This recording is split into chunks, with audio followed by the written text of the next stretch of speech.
cheers to 6 months in Iceland. I present to you the shoehorn.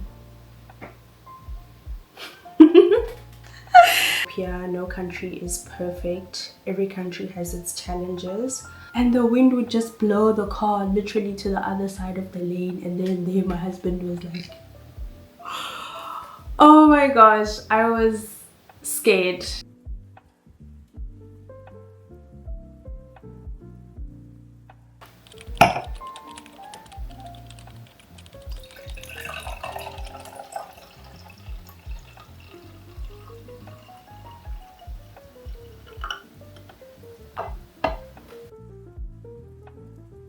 Hey guys, welcome to my channel. Thanks for tuning in for another vlog. So I can't believe this, but it has been 6 months for me living in Iceland. Can't believe it. And so in today's video, I will be sharing the top 10 culture shocks that I have experienced as a South African in Iceland. So grab yourself a drink, relax. I'm having my herbal tea. Yes, it's herbal tea, guys. And yeah, cheers to 6 months in Iceland, and I'm excited for what's to come. And yeah, we'll see what's to come.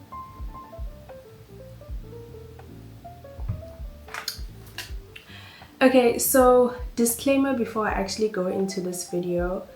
I know that no country is like a utopia, no country is perfect, every country has its challenges. So it's not like, the point of this video is not like to bash my home country or to bash Iceland or praise it and make it look like it's a perfect country. Every country has its own problems, right? These are just my experiences, my personal experiences, and I've only been here 6 months, so it might change. Like, I might get used to things, I might not get used to things, but it's just based on my personal experience. Okay, let's get into the video. So the first culture shock that I would say like really hit me like as I was settling in Iceland is definitely the safety. Coming from South Africa, I think most women can say that we live in a country that is like not safe for women and even children most of the time. You always have a feeling of having to be hyper vigilant everywhere you go. Whether you're just walking to work, walking to school, everywhere you go, you know, you need to be very hyper vigilant because of the high crime that we face. So I think for me now, living in Iceland, it was a bit of a culture shock to, you know, just accept and allow myself to relax when I'm doing activities like walking around by myself, like just exercising and taking a walk by myself. It's just very strange because I found that I would literally be looking over my shoulder, or just like having that hypervigilance that comes with being a woman in South Africa, right? So that has been, yeah, it has just been, I don't know how to really explain the feeling, but if you know, if you're a woman, a South African woman, you know what I'm talking about. So that has been a very big thing. And then just like, I feel like it's very, yeah, you can see that it's so much safer. Simple things like when you're driving at a robot, and you know, in South Africa sometimes you think about if you're driving maybe even at night, it's like, oh, I hope I don't get hijacked or things like that, you know. I think about things like how they aren't, what is this, trackers, like tracking companies aren't big here because I don't think people are putting on tracking devices in their cars in case their cars get hijacked, you know. It's peaceful. I think VW drivers and Woma Hilux they are at peace here because, you know, there's none of that security risk. So yeah, I would definitely say that safety as a woman and just in general was and still is like a huge culture shock for me as I settle here. So I'm really grateful for that, like for the privilege to just be able to go outside and not be worried that I'm gonna be catcalled or approached by someone.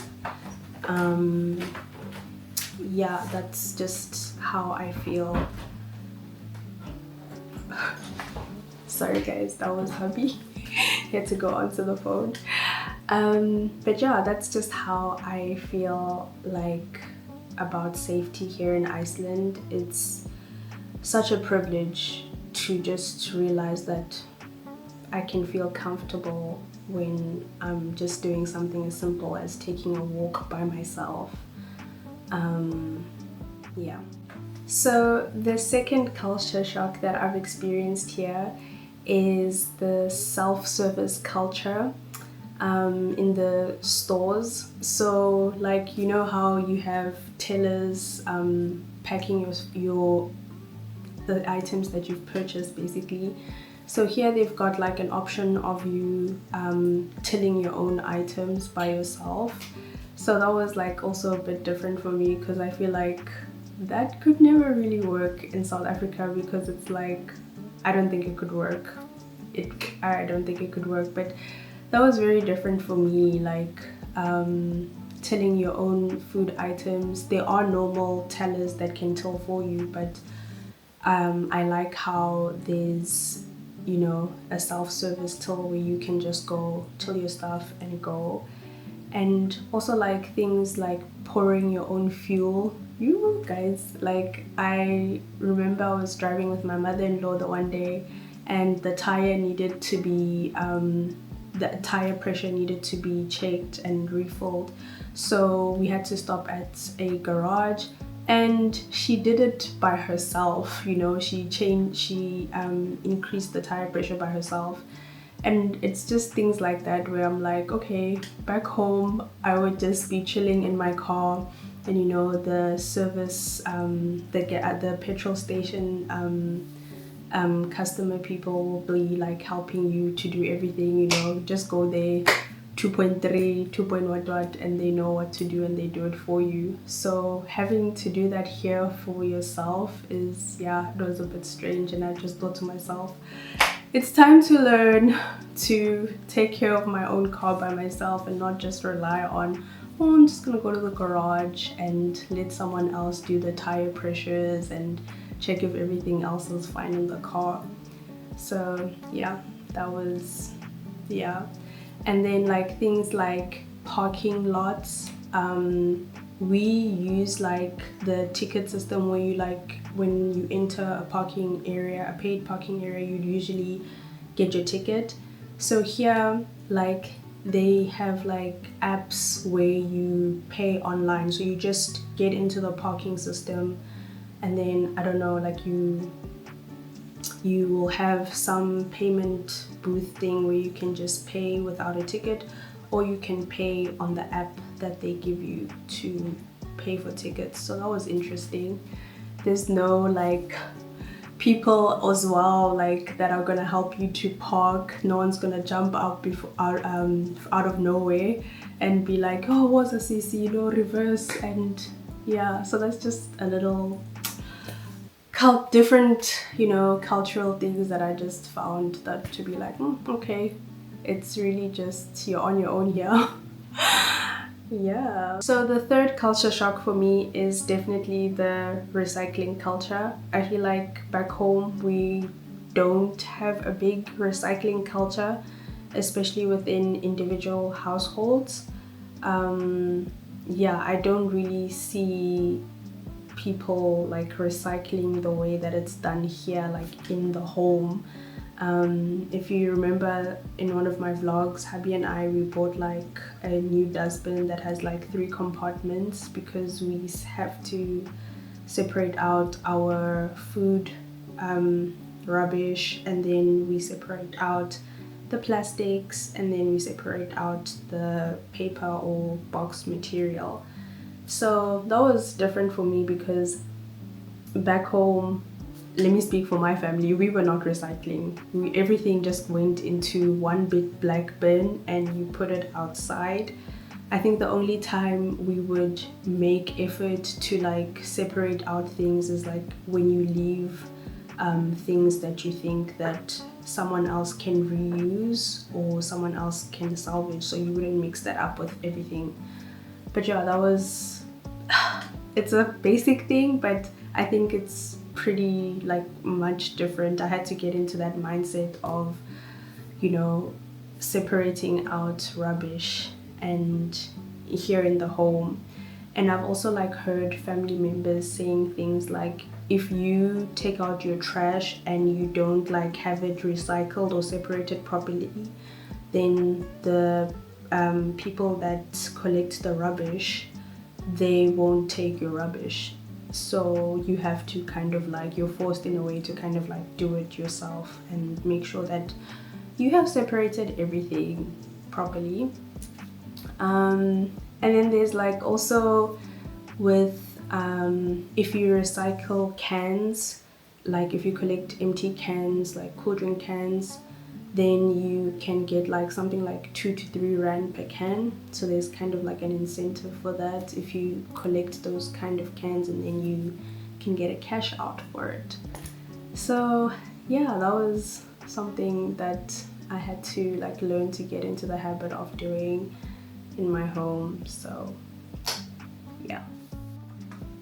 Okay guys, so the fourth culture shock is I came here like prepared to Kotiza, guys. Like I came here prepared to Kotiza, and so far I've just been told by my mother-in-law to sit down and relax. So I feel like it's so strange as well. Like, you know, for me, I'm the eldest daughter. I was like raised very strict and all of that, and so like I kind of knew the expectations of like helping out, doing this and that for my in-laws and whatnot, based on what has been modeled in our culture or what I grew up seeing. So now when it's like I'm trying to implement that, it's like I'm not expected to do any of those things. I'm not like, yeah, like there's no expectation basically from the parents here to help out in the same way that you will help out back at home. And obviously there's different factors for that. Like I would say probably economic is the big one, obviously, but yeah, it's quite different having to just sit back, let the men work, let the man do the cooking, let the man do the cleaning up and everything. So yeah, I enjoy being a relaxed Makoti. It's nice to be a relaxed Makoti. So definitely when they say you must pray for like a loving family-in-law, definitely do that, because it's a big thing to be supported and welcomed by your family-in-law. And I feel like that is one of the biggest blessings of my life. And just being married to an Icelander is just like the warmth and comfort and support that I've received from my family-in-law. So yeah, that was good. So the fifth culture shock that I've experienced is the bipolar weather. Like the weather here is crazy insane. How would I compare it? I would definitely compare it to Cape Town weather, but on steroids, because here you can get all 4 seasons within the span of 2-3 hours, and one day like the whole area is covered with snow, and then the next 3 days it's just raining, and then all the snow is gone, and then it's windy, and then the sun is coming out. Like I have never experienced such dramatic weather changes as I have here. So that was like definitely a big deal for me, like something different that I experienced here. And also like with the seasons, having like such a long period where it's mostly dark in the morning, that was very weird for me, like in the winter time.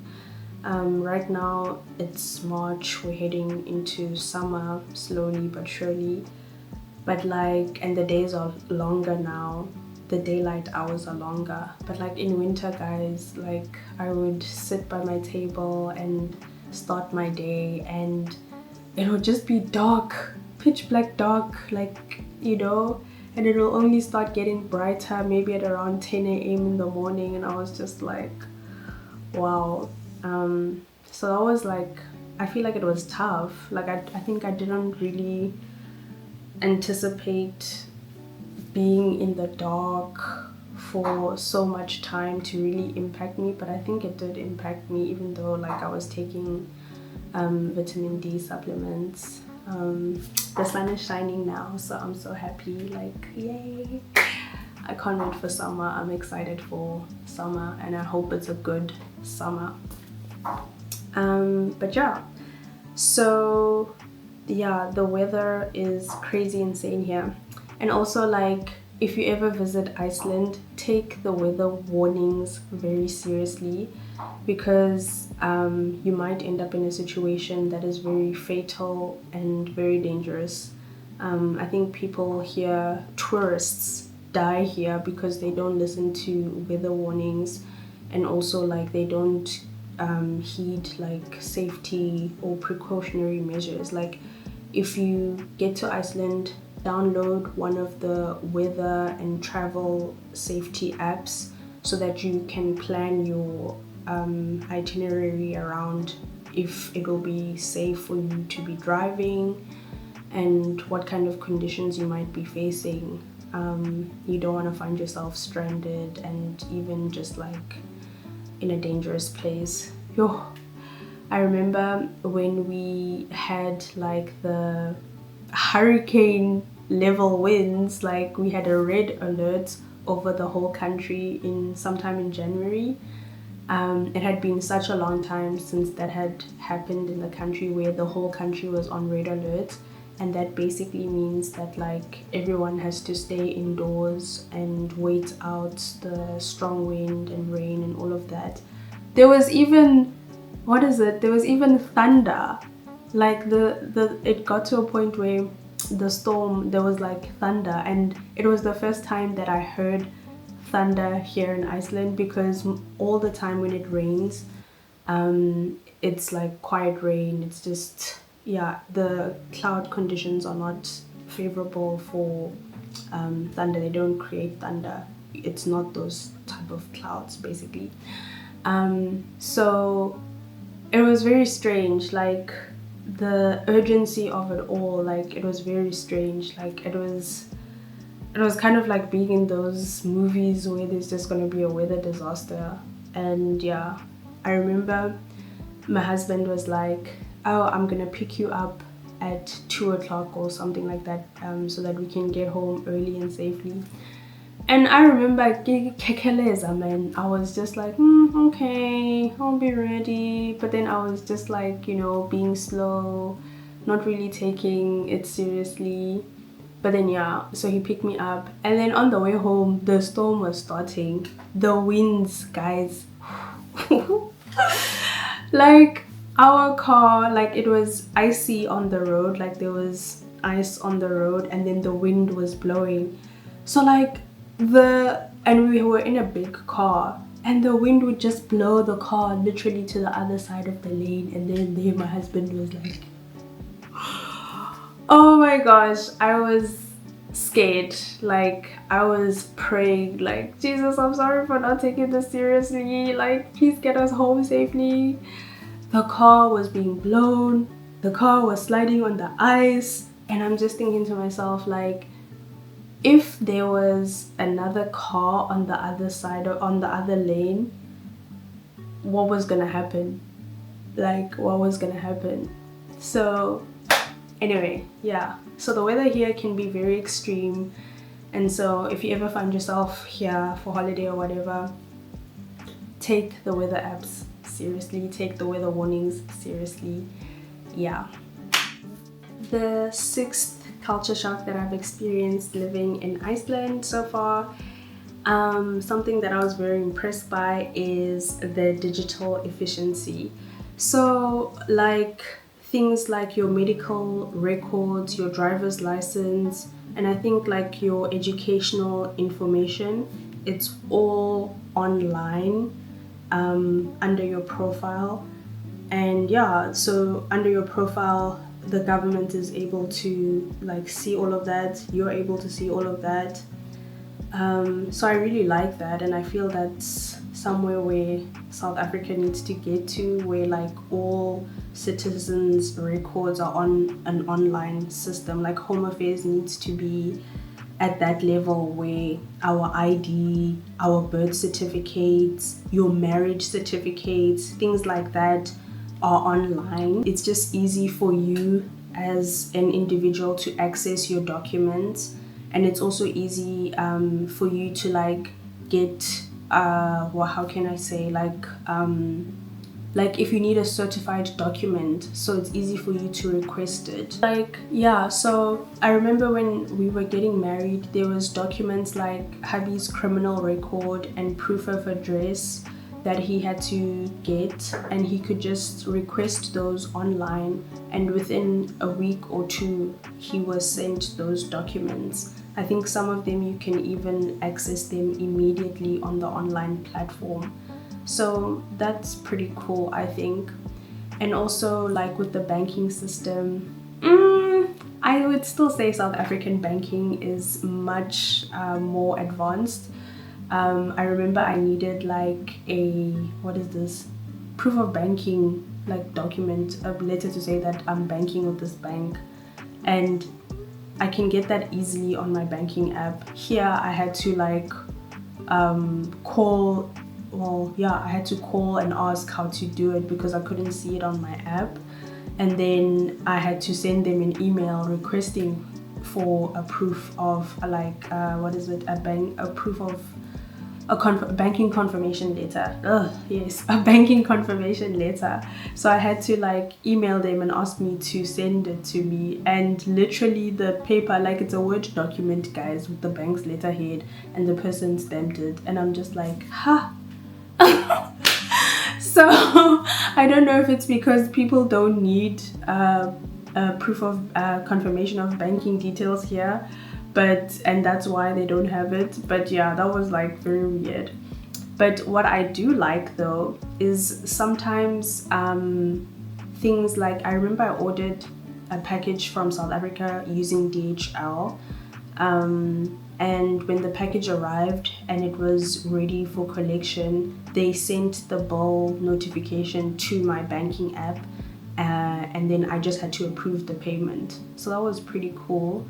Then there's also things like I've noticed sometimes you can get notifications in your banking app to donate to a certain charity or to a certain cause. Like they suggest an amount you can give, or you can give more. So that was pretty different. I don't think we don't have that in South Africa yet. But yeah, I really admire and I like this online digital efficiency. Things like if you're unemployed, it's on the, you apply for it, you apply and notify the government or whichever ministry is in charge of it, and basically they are able to assist you to get a job. And like in order for you to be able to get your unemployment benefits, you have to on a monthly basis prove to them that you have been trying to look for a job, that you are applying for a job. And sometimes you get cases where they can offer you a job, and I think if you don't take up that job, then you might lose your unemployment benefits.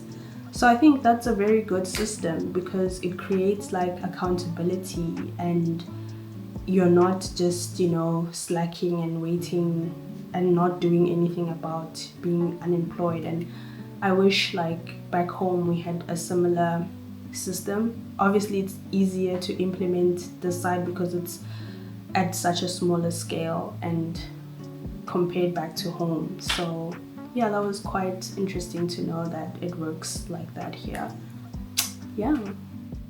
So the seventh culture shock that I noticed about like being married to an Icelander and just like, yeah, living here and seeing how people live here is I think Icelanders have a very big sweet tooth. Like they love all things sweet, basically. Like it's like almost every weekend, not every weekend, but quite a number of times it's like there's always some new cake to try. We had Bolladagur just like a few weeks ago and that was nice. That was a nice treat.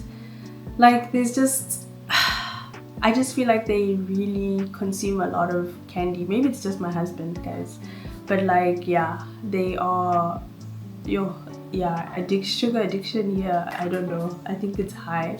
So I feel like that's a bit different for me because like yeah, I don't think we do the whole come over for cake or come over for something, a sweet treat or something like that. We don't in my family. So coming here and then it's just like for breakfast we're having something sweet, it's a bit strange.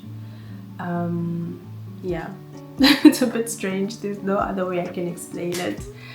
Yeah.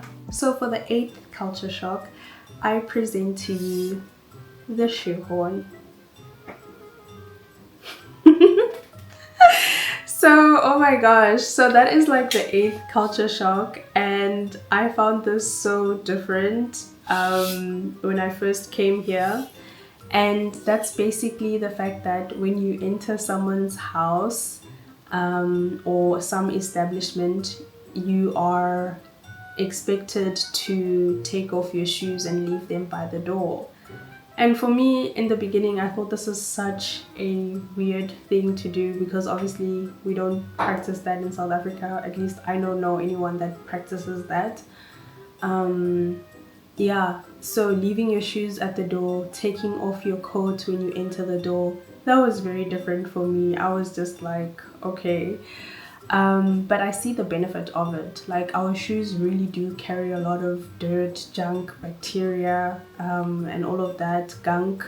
So leaving them at the door is beneficial health-wise. And then yeah, so this is called the shoehorn.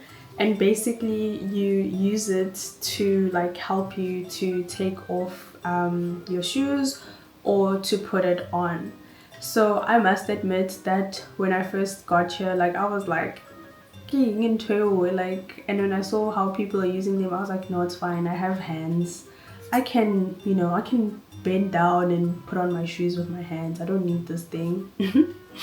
But I think it was late last year in November where I finally caved in and I just found myself using it easily.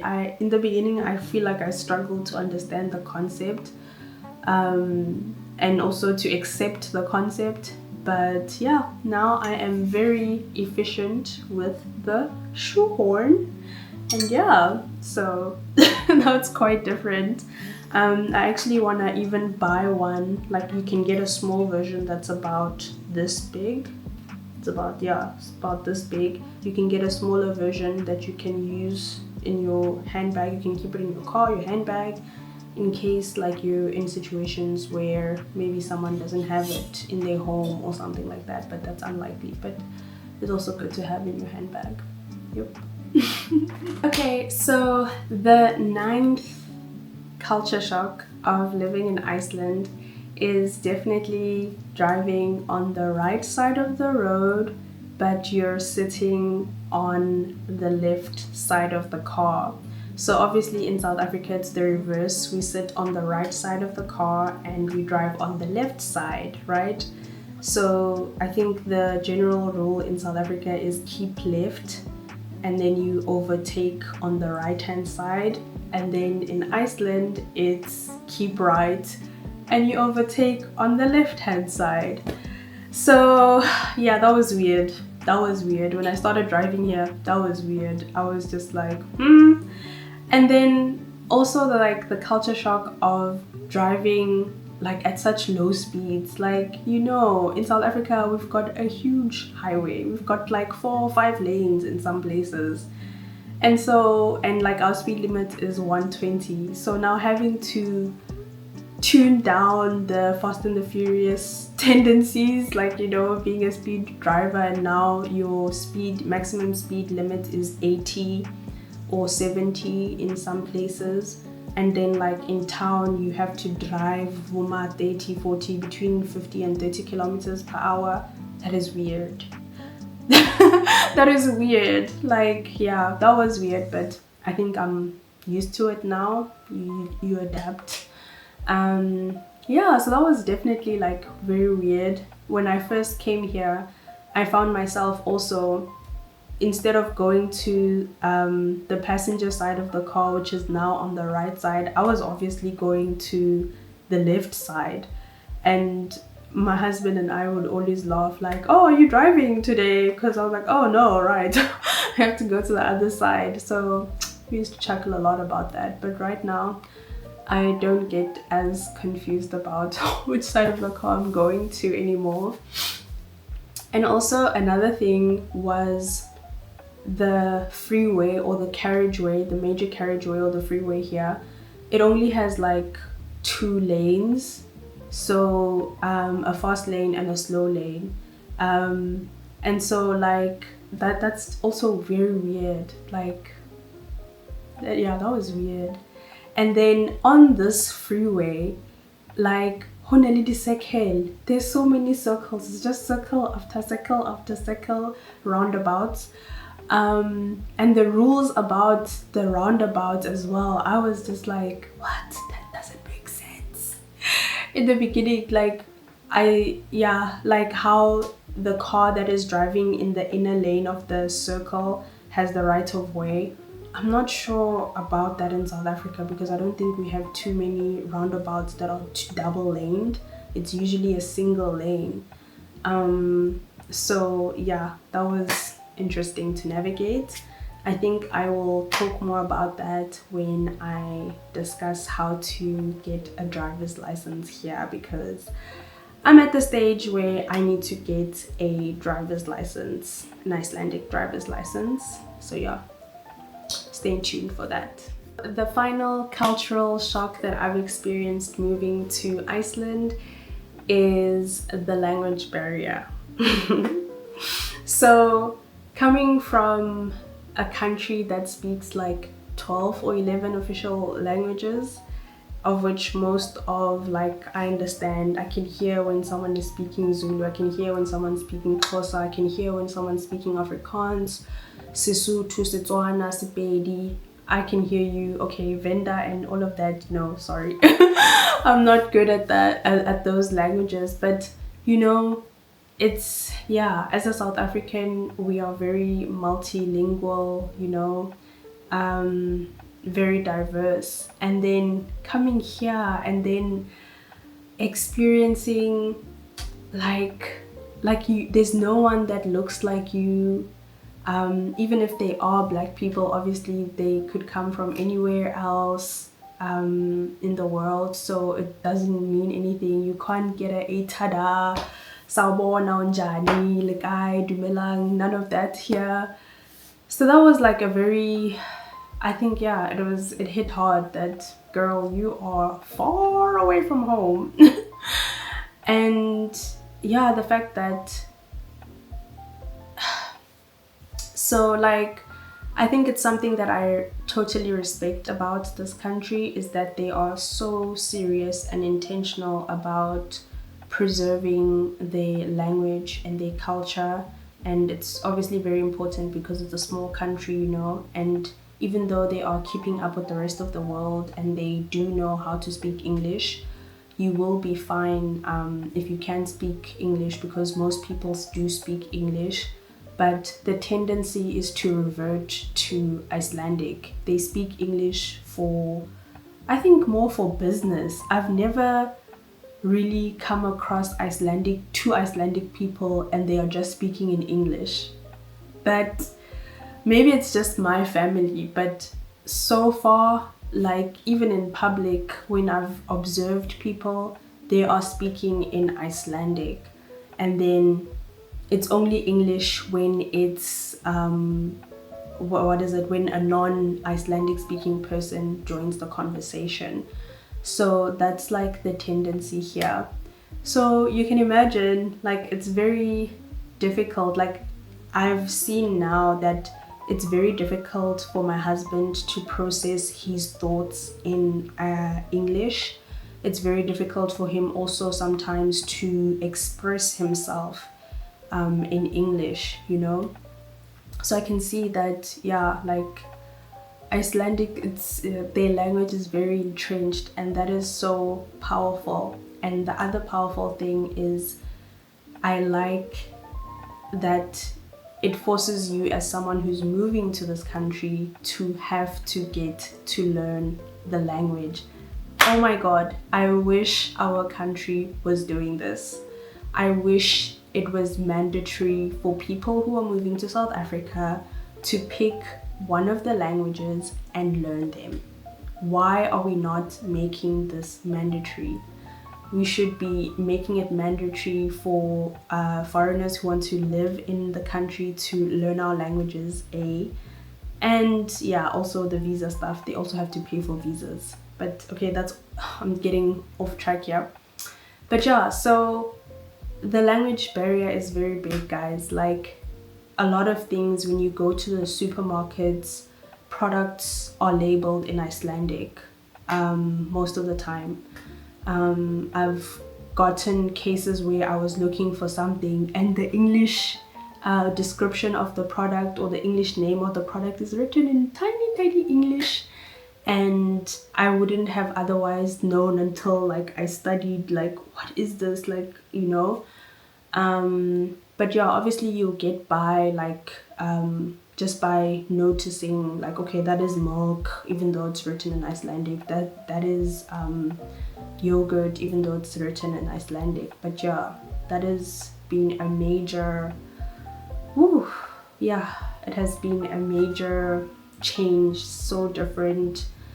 And at times I feel like the language barrier can be like isolating, because I've seen also with my family, even though they are so sweet and they make effort to include me in the conversations, like they'll speak in English, and then they revert back to Icelandic, just because it's just how they are, it's just how they communicate and all of that. And so yeah, it's quite a challenge. So I think if you move to Iceland and you want to do well here, you would need to definitely learn the language. I know some people get jobs here and they didn't have to learn the language, which is okay, cool. But I think socially, if you want to make friends, it would help to learn the language. Also, in some cases, if you are trying to get a job here, some of the jobs require you to know Icelandic and have a very, like, at least basic ability to speak and engage in Icelandic. So yeah, that's like the biggest cultural shock, is just like experiencing a language barrier coming from a country where that has never really been an issue for me. Yeah, so anyway, you guys know, if you're following me on social media, that I've started learning the language. So I can't wait to see, like, maybe in a year from now I'll even be doing like a video in Icelandic, the basics or something like that. But yeah, I can't wait to see how a few years after this I will be able to like speak the language. And it's also so encouraging to see like other people who have moved here maybe like 5 years ago, 7 years ago, and they are quite fluent in the language. Then it gives you hope, like, okay, I can do this, I'm gonna get there. So yeah guys, those are the top 10 cultural shocks that I have experienced in Iceland as a South African. So if there's anything else that you'd like to know about life here, or something that I didn't really explain fully that you want a clearer understanding of, you're welcome to leave a comment in the comment section.